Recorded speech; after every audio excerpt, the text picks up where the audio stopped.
امام کائنات صلی اللہ علیہ وسلم نے فرمایا، آقا فرماندے نے اللہ پاک نے جنت اندر بڑے بڑے آلہ بالا خانے بنائے نے، بڑے بڑے آلہ محل بنائے نے۔ اونا محل دے اندر سب تو آلہ محل، سب تو وی آئی پی محل اللہ نے کنہ نو عطا کرنا ہے۔ اے سنو، اگر اس محل دے وارث بننا چاہندے ہو، امام کائنات صلی اللہ علیہ وسلم نے فرمایا اتنے پیارے محل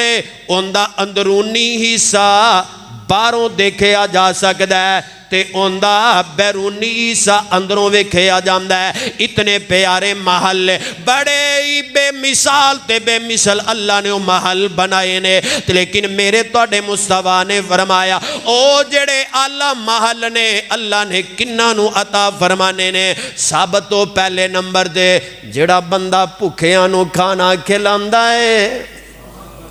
ماڑے مسکین نو کھانا کھلاندا ہے، انو بھوک لگی ہے، اے دوڑ دا نہیں مہمان نواز کھانا کھلاندا ہے۔ دوسرے نمبر تے میرے آقا فرماندے نے اے جدو کلام کردہ ہے تے نرمی والی کلام کردہ ہے، اپنی گفتگو دے اندر اے تلخی نہیں رکھدا، اے غصے والی گفتگو نہیں کردہ، اگلے بندے نو چاڑ کے ہی نہیں رکھدا، اے بندہ نرمی والی گفتگو کردہ ہے۔ تے تیسرے نمبر تے جو میرا موضوع ہے میرے ویرو، میرے توڑے مصطفیٰ علیہ السلام نے فرمایا وَصَلَّى بِاللَّيْلِ وَالنَّاسُ نِيَامٌ۔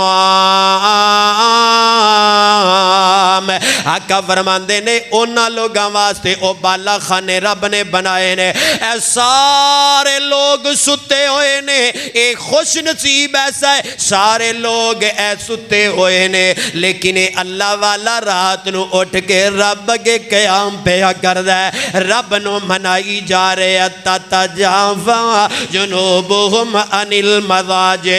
یدعون ربہم خوفا وطمعا ومما رزقناہم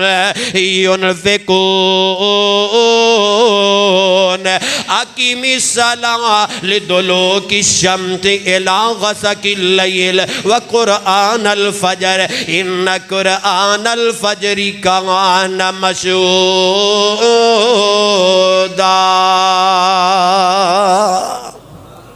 یہ رب نال گلاں کردا ہے، رب تے ایسے محل عطا کرے گا اور جیڑے محل دنیا اندر نہ بن سکدے نے نہ کوئی بنا سکدا ہے، وہ محل چاندے ہو وَصَلَّى بِاللَّيْلِ وَالنَّاسُ نِيَامٌ، پھر لوگ ستے ہون تو اٹھ کے رب دی عبادت پہ کردہ ہوئے۔